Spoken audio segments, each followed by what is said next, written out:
أن محمدا عبده ورسوله. اللهم صل على سيدنا ومولانا محمد النبي الأمي وعلى آله وصحبه وسلم تسليما. أما بعد فأعوذ بالله من الشيطان الرجيم. بسم الله الرحمن الرحيم. يا أيها الذين آمنوا اتقوا الله ولتنظر نفس ما قدمت لغد واتقوا الله إن الله خبير بما تعملون. وقال النبي صلى الله عليه وسلم لا تحقرن من المعروف شيئا. صدق الله مولانا العظيم وصدق رسوله النبي الكريم ونحن على ذلك من الشاهدين والشاكرين والحمد لله رب العالمين.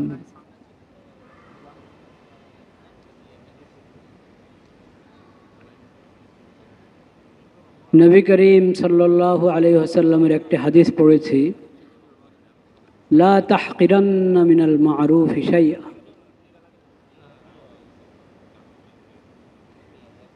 কোনো নেক কাজকে, কোনো নেক আমলকে তুমি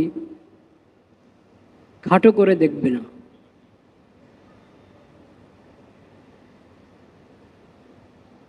কোনো নেক আমল, একবারে সহজ নেক আমল, ছোট থেকে ছোট নেক আমল, ওটাকে হালকাভাবে দেখবে না, এটা করলে আর কি হবে, থাক না।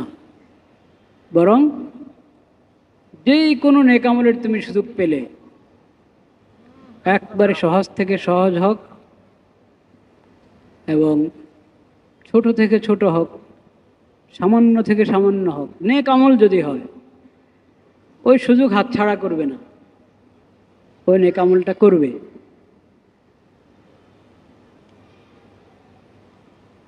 এমনকি তোমার মুসলিম ভাইয়ের সঙ্গে সাক্ষাৎ হলো, হাসি মুখে তার সাথে সাক্ষাৎটা করো। একবারেই চেহারা ভারী করে থাকলা, দেখতেও বেচারা ভয় পেতে পারে বা মনটা তার খারাপ হতে পারে।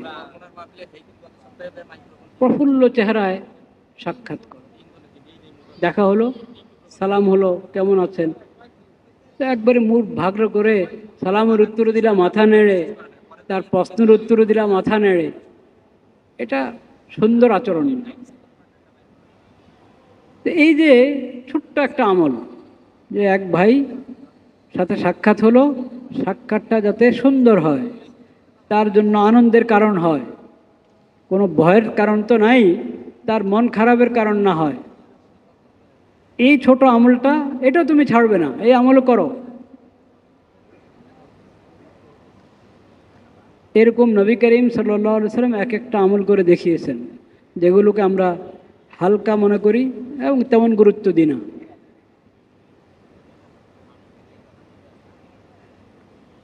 যেমন এই হেদায়েত, লা তাহকিরান্না মিনাল মা'রুফি শাইআ, কোনো নেক আমলকে হালকা ভেবে ছাড়বে না। ঠিক নবী করিম সাল্লাল্লাহু আলাইহি ওয়াসাল্লাম বলেছেন, ইয়াকি ওয়া মুহাক্কারাতিজ যুনুব, গুনাহ, গুনার কাজ। একটা পরিভাষা তো আমাদের আছেই, কবিরা গুনাহ, সগীরা গুনাহ। সগীরা গুনাহ মানে ছোট গুনাহ, তো ছোট গুনাহ আর কি সমস্যা, হয়ে গেল। নবী করিম সাল্লাল্লাহু আলাইহি ওয়াসাল্লাম বলেছেন, যে গুনাহগুলোকে মানুষ ছোট মনে করে, হালকা মনে করে, আর এই কারণে ওগুলো থেকে বাঁচার চেষ্টা করে না, খবরদার তুমি এমন করবে না। গুনাহ ছোট হলেও করব না, নেক আমল ছোট হলেও ছাড়ব না। এটা হলো শরীয়তের শিক্ষা। ইদা জুলজিলাত যে সূরাটা আছে না, সূরাতুল জিলজাল, ওই সূরার ওই শিক্ষাটাই নবী করিম সাল্লাল্লাহু আলাইহি ওয়াসাল্লাম 2 হাদিসে বলেছেন। ফামান ইয়ামাল মিসকালা যাররাতিন খায়রান ইয়ারাহ ওয়া মান ইয়ামাল মিসকালা যাররাতিন শাররান ইয়ারাহ। অনেক নেকামল আছে, আমরা মনে করি এটা তো একটা সামাজিক কাজ, জাগতিক প্রয়োজনে এই কাজটা আমরা করি, অথচ এটা হাদিসে উৎসাহ দেওয়া হয়েছে এই কাজের। নেকামল, ওটার উপরে সওয়াব আছে। একটা তো জাগতিক বৈধ যে কোনো কাজ আমি যদি ভালো নিয়তে সুন্দর নিয়তে করি সেটা তো আল্লাহ সওয়াব দান করবেন, কিন্তু কিছু কাজ এমন যেগুলোকে আমরা শুধু বৈষয়িক কাজ মনে করি, নিজেদের প্রয়োজনের কাজ মনে করি, অথচ হাদিস শরীফে ওসব কাজের ব্যাপারে উৎসাহ দেওয়া হয়েছে, ওগুলোর সওয়াব বর্ণনা করা হয়েছে, কিন্তু আমাদের তেমন খুব চর্চা নাই, অনেকে ওগুলোর ব্যাপারে বেখবর। একটা আমল গাছ লাগানো, খুব চর্চা আছে না আমাদের দেশে, গাছ লাগান পরিবেশ বাঁচান, বলে কি না? গাছ বাঁচান পরিবেশ বাঁচান, সবুজায়ন, সব জায়গায় সবুজ, কৃত্রিম সবুজ না, বাস্তব গাছের সবুজ। সবুজ অনেক গুরুত্বপূর্ণ নেয়ামত আল্লাহ তাআলার, সবুজ আল্লাহ তাআলার অনেক বড় গুরুত্বপূর্ণ নেয়ামত। বৃক্ষ, গাছ আল্লাহর নেয়ামত।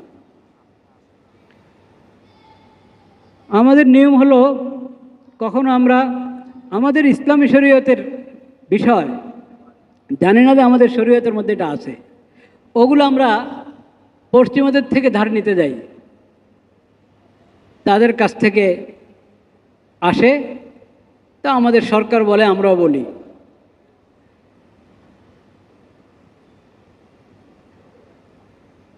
আর যদি টের পাওয়া গেল যে আচ্ছা এই ব্যাপারে কোনো হাদিস আছে, তো হুজুরদেরকে এই বিষয়ে হাদিসটা শোনায় দিন মুসল্লিদেরকে।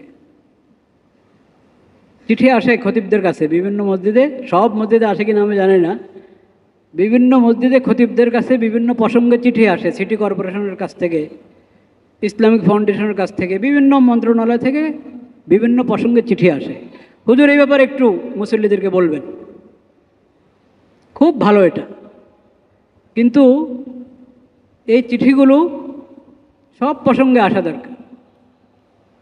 বর্ষার মৌসুম, এখন গাছ লাগানো দরকার, এই ব্যাপারে একটু উৎসাহ দিয়ে দেন মানুষকে গাছ লাগানোর জন্য, ভালো কথা। এরকম প্রসঙ্গ তো অনেক আছে, ওইসব প্রসঙ্গের ব্যাপারে যদি চিঠি আসতো, এই বিষয়ে একটু বলেন।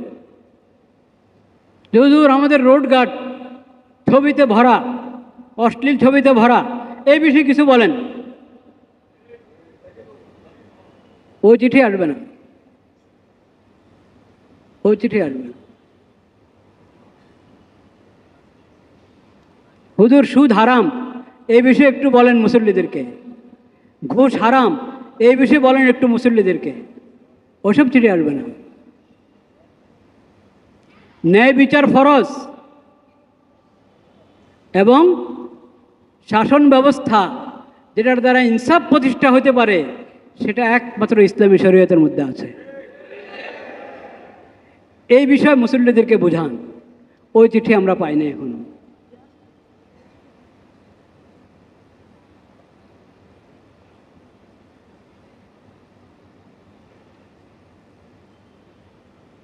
লা ইলাহা ইল্লাল্লাহ। তো গাছ লাগানোর অনেক ফজিলত।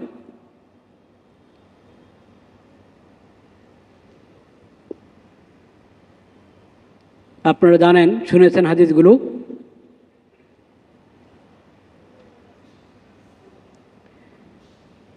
আনাস রাদিয়াল্লাহু তাআলা আনহু থেকে বর্ণিত হাদিসটি বুখারী শরীফ, মুসলিম শরীফ দোনো কিতাবে আছে। আনাস রাদিয়াল্লাহু তাআলা আনহু থেকে বর্ণিত, নবী করিম সাল্লাল্লাহু আলাইহি ওয়াসাল্লাম বলেছেন, মা মিন মুসলিমিন ইয়াগরিসু গারসান আও ইয়াজরাউ যারআন ফায়াকুলু মিনহু তায়রুন আও ইনসানুন আও বাহিমাতুন ইল্লা কানা লাহু বিহি সাদাকা। যে কোনো মুসলিম একটা চারা লাগালো, গাছের একটা চারা লাগালো। আও ইয়াজরাউ জারআন, বা ফসল বোনালো। ফায়াকুলু মিনহু তাইর, পাখি খেলো, কোনো মানুষ খেলো,